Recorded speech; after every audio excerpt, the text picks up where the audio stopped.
Writing a simple check, getting car insurance, negotiating your car insurance, your health insurance. The basics of life are not taught in school. You're just taught how to read a book, memorize every single page in that book, and regurgitate it for an exam. So we're going to talk about what they didn't teach you in school. There's a lot of important concepts that I believe in the education system they're lacking.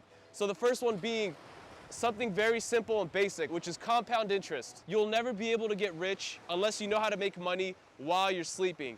If you're always working for your dollars and you leave them in the bank, you're actually losing money to inflation. And this is why the education system sets you up to fail, and it's not your fault. No teachers tell you, hey, don't put your money in the bank because it's gonna lose money to inflation. In fact, most teachers will say, hey, save money and be smart, right? Put it under your mattress, save it in the bank. There's two things you need. You need either time and or money, right? The more money you have, the more compound interest you make. The more time behind it, the more compound interest you make. Here, I'll show you right now. So this is 100 pesos. And in Mexico, I don't know the inflation rate here, but this saved under your mattress 5 years from now is gonna be worth a lot less than it is today. But this same thing invested in the stock market, real estate, or a thriving business will be worth a lot more. If you understand how important compound interest is, you want to be on the good side, and that's why you should learn about stocks, about real estate, about any way to get a higher return than, say, the average 3% if you're in the United States. And that's how we beat it. But our professors don't tell us that. Your teacher is just sitting there saving money in the bank, letting it rot, while you are wondering, oh, what am I supposed to do to retire? This is why the rich get richer and the poor get poorer. This is why the gap gets so big.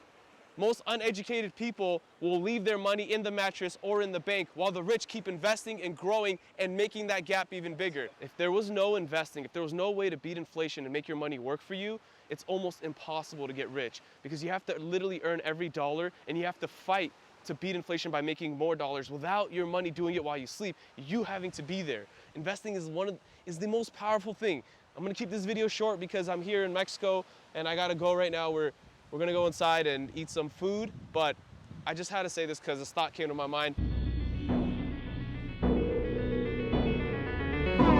So school teaches you concepts and basic things to memorize, but it doesn't teach you practical concepts that'll help you in your real life. For example, buying a new car, about the APR rate, and that you're actually paying more than what the car is sticker priced at, and you're paying interest on top, and it's not showing you how to calculate that. It's not showing you how to be on the good side of interest, which is why we invest. Another big thing school does not teach you is how to do your taxes. Taxes eat up a big amount of your hard-earned money, and if you don't know how to file your taxes, if you don't know your way around it, you'll lose a lot more money than you would have had you just spent a couple hours learning the tax code, learning the tax laws and regulations in your area.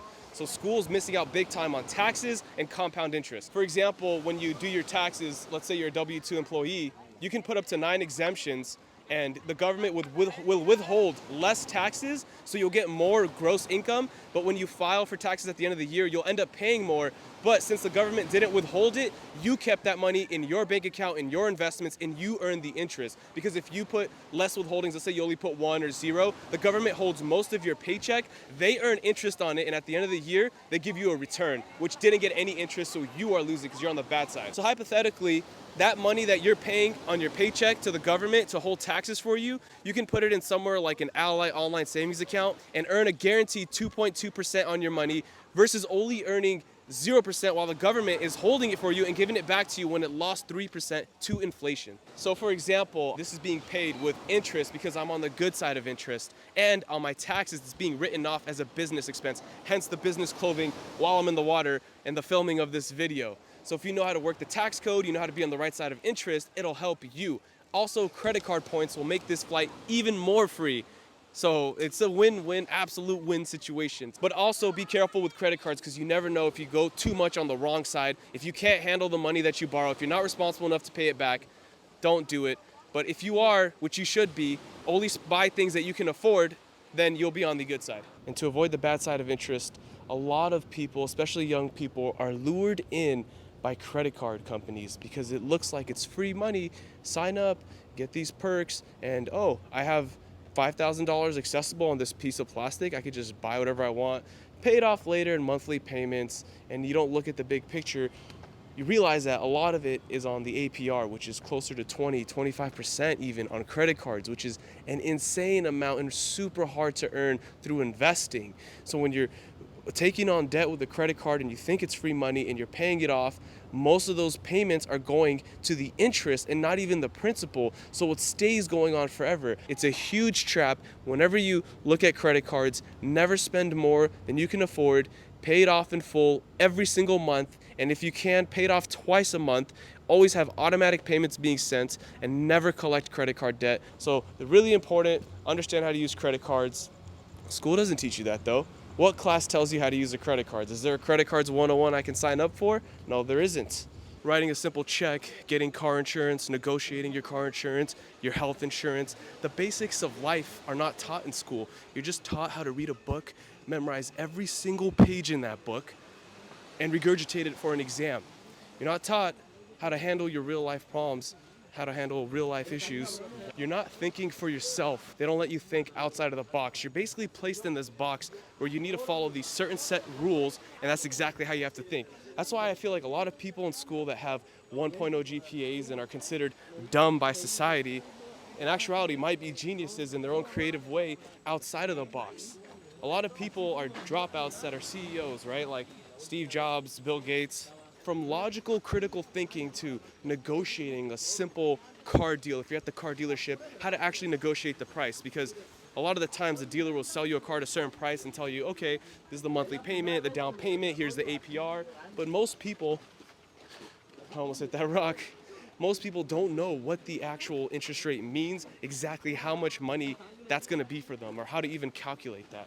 You need to be able to sit down, calculate the numbers, negotiate a price on your own terms. I would argue that instead of spending money on a 4-year degree, you spend 4 years traveling the entire world, gaining life experiences, going through things, and learning to become a better person. Because honestly, that's the best way to learn. Another big thing they don't teach you in school is student loans. They're not educating you about the loan you're about to take or telling you the ROI on your degree. They're just giving you a future, selling you a dream of, hey, get this degree, you'll get this nice paying job. But oh, we forgot to mention how much you're actually gonna be in debt and how much you're gonna have to pay to get this education. We're just gonna tell you, go ahead and get this degree, because in society, if you don't do it, what are you? You're a bum. So you're being sold this dream, and if you don't do it, you're being pressured by the fact that you're a loser now that's just gonna get a job at a burger place, flipping burgers or something, and go nowhere with your life. When in reality, there's a lot of jobs that pay very well, just as well as a college education, but with just a high school diploma, no degree. More and more people are starting to realize this, which is good, and more need to realize this. So you need to share this information with everyone you know, so people know before they go to school what they're getting into, because there's still people today going to college, going to school thinking they're doing the best choice, when in reality, it probably isn't the best choice. One upside of school is that you're working out your brain, right? Your brain's like a muscle, and the fact that you're memorizing and regurgitating useless information, technically, you're at least exercising that muscle to memorize, and you're getting better at memorizing things. You're getting better at learning. And also, you're socializing, you're meeting people, you're making connections, you're living life. So there's definitely great sides to college, but there's a lot of bad sides that just aren't being talked about. But the big upside is you're exercising your brain, so you're doing calculus 3 hardcore problems like a crazy puzzle, working out your brain, so when you come into real life problems, it's a lot easier to solve them because you just went through 5 hours of calculus studying for a final and your brain wants to blow up. So when you go to a real life problem, you're a lot better at thinking, your brain's quicker, you're developing that RAM, that speed in your brain.